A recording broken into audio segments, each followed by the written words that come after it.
सरकार मदीना सल्लल्लाहु ताला अलैहि वसल्लम जिन जो फरमान आली शान है जमू ते हिकु भेरो दुरूद पाक पढ़ियो अल्लाह तबारक व तआला उन ते 10 रहमतूं नाज़िल फरमाए थो।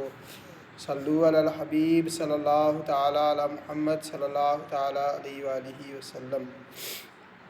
हज़रत सैयदना अबू हुरैरा रज़ियल्लाहु ताला अन्हु बयान कन था तो सरकार मदीना सल्लल्लाहु अलैहि वसल्लम जो फरमान आली शान है जॾहिं बानो नमाज लाइ बीहंदो आहे तो वो अल्लाह पाक जी बारगाह में हाज़िर थींदो आहे।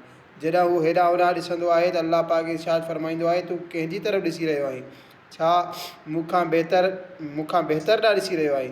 ए इब्ने आदम, ए इंसान, मुंहिंजी तरफ़ मुतवजह थी, मां उनखां बहितर आहियां जंहिंजी तरफ़ तूं ॾिसी रहियो आहीं।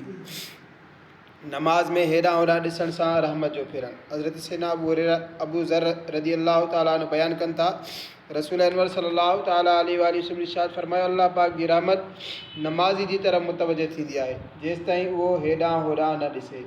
जॾहिं हेॾां होॾां ॾिसंदो आहे त अल्लाह पाक जी रहमत बि उनखां फिरी वेंदी आहे। अल्लाह तबारक